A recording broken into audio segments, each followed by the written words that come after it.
everybody. Welcome to another Frenemies of the People. This is a breaking news edition, at least relatively speaking, for our slow-moving little podcast. I'm Dennis. That's Eleni. Producer Grace is producing.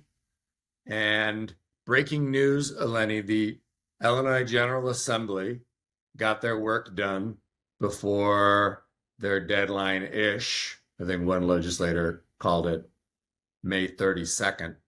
But they got their work done. They passed a budget, and they're all home. All of the boys and girls who pass all those great laws have gone home. How does that make you feel? Well, it makes me feel glad that staff got to go home, most importantly, for all the hard work that went in and all the blood, sweat, and tears. But I think right now we're just trying to figure out what happened, as we do usually after every legislative session. We've talked about this before, just things all get done at the last minute, and now it's a matter of us, the public, the media, sifting through some of these big bills that were passed and even some of the small ones to figure out what exactly happened and how is that going to affect things moving forward. Yeah, you talk about your big, beautiful bill in Washington, but every year there's a big, ugly bill out of Springfield, and quite frequently, not everybody knows what's in that bill, including the people that vote on it. And as is often the case, the session ended in some frustration. There was grumbling among the different caucuses, or is it the caucus? I don't know. Among the different caucuses. Governor Pritzker signaled very late in the game, days before the end of session, that he was opposed to broad-based taxes. That seemed to put a millstone around the transit bill. And they managed to, in the process, even though they didn't bail out transit, still come up with $1 billion in new taxes and one-time revenue. Yeah, I think what I would say overarching that we saw and or felt in the last month or 2 months of this session is that, in my opinion, we've never seen such a disconnect between the House and Senate and the governor's office. And, that's something that usually you'd, have everybody camped out outside of the governor's office for a leaders meeting. And even if it was just the Democratic leaders meeting or the majority leaders meeting, we're not really seeing that sort of connection happening and that sort of rhythm. And because of that, things were ultimately more than usual left until the last minute.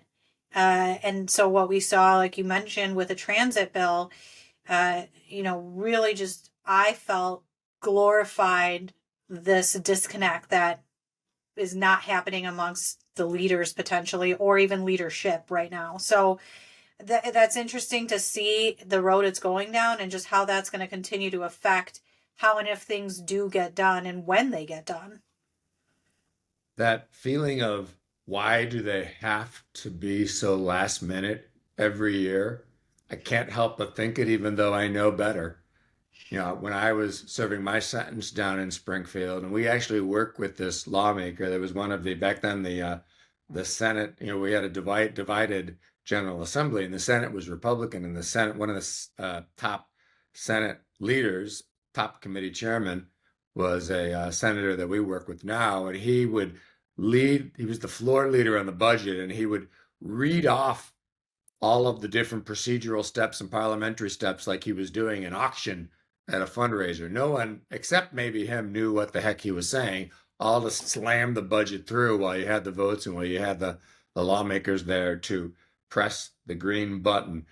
And every year I think there's got to be a better way, but I don't know, given the current way things are structured, how, especially given how much control over the whole process is right now in the hands of two leaders and the governor. Yeah, I think there's many reasons why it happens the way it does. And I think some of those reasons shift in priority of what that is. I think sometimes And particularly with this budget, first off, this year was a rare year for them to have to talk about cuts. And I think negotiating that first and foremost was incredibly difficult. And so that's partially this year, probably why it took them to the last minute to get something passed. I think also, it's easier to pass a budget when you can tell membership that, we can come back and clean something up or fix it later.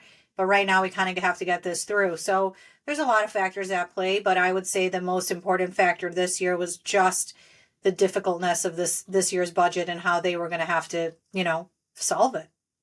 And after the session concluded, Governor Pritzker and the leaders held a news conference in Springfield, and they appeared to be blaming President Trump for the $1 billion in new taxes that they passed.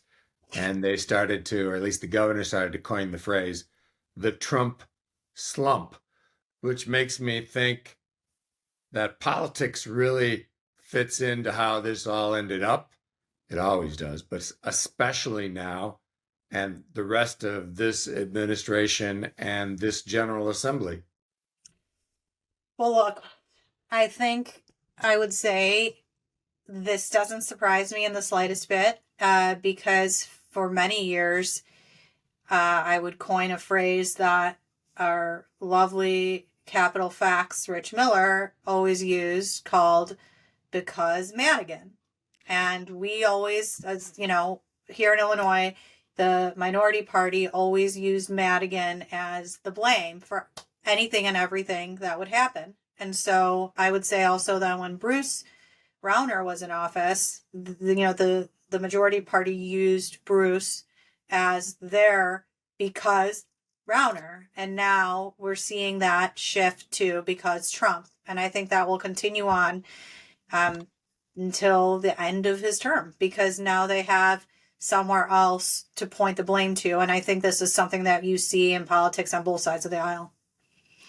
Another interesting little tidbit: since the legislature concluded its work for the time being, some of the business interests that had something at stake in Springfield this session are starting to feel the impact of financial analysts weighing in. So, for example, online sports betting platforms are going to be faced with, at least a sports book is going to be faced with a higher tax. And so shares of online sports betting platforms were going down on Monday. So we'll see. We saw nationally that the federal government's debt rating or credit rating was downgraded. The governor here in Illinois touted the fact that Illinois has most recently, in recent quarters, seen its credit rating go up because they've passed budgets. So the bar is low. If you pass a budget, you can get your credit rating increased. And oftentimes they just look to see whether they've got good sources of revenue. And they're kind of, on the credit rating side, agnostic about where the revenue comes from. But the companies that get taxed, they're not so agnostic.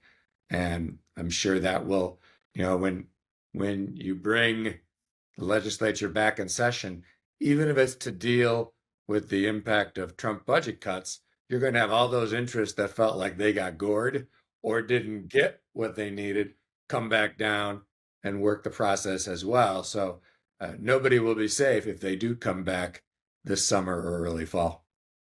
Absolutely. And I think there's still so many hot button issues out there, transit being one of them, that, is really heading towards a fiscal cliff that's there, whether anybody wants to do anything about it or not, but that's coming. And so, especially if they were to come back, they likely would not be such a narrow scope as they might like it to be. Well, in the meantime, I think that we should be sponsored by Diet Coke. I know that Eleni was drinking them by the gallon as she was manning the control desk as the General Assembly was committing legislation. committing legislative acts of what have you over the long crazy weekend. And so that sounds terrible. Binging on Diet Coke sounds terrible. But I have another. I want to kick off the sounds terrible, can't wait segment with something that I was thinking about while the legislature was still in session, and that was a story that kind of went a little bit under the radar, given all the legislative activity in our political world. Sometimes had a little bit more of the backstory. So President Trump, to the surprise of many, pardoned the former head of the Gangster Disciples in Chicago, a, a gentleman by the name of Larry Hoover. So the Sun Times wrote about the backstory. And one of Hoover's lawyers, a guy named Josh Dubin, who is with a Justice Center at the Cardozo School of Law in New York, went to Mar-a-Lago in Florida and caught up with the president there and brought the Larry Hoover case to his attention. This is a case that had also been brought to the president's attention by Kanye back in his first term. So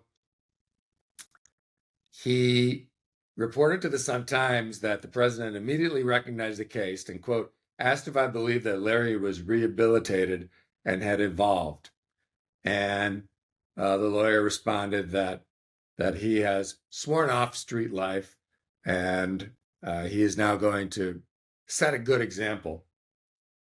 So my terrible idea, and this is really terrible, is why don't we set up a center for pardons, paroles, and justice at the 10th hole of Mar-a-Lago? Maybe we should do it at all of the Trump golf courses so that you can catch the presidents. I think the 10th hole is better than the first, before the first tee, because there's a little bit of that anxiety about, are you going to get good, hit it well off the first tee? Am I going to hit it straight? Am I going to put it on the fairway?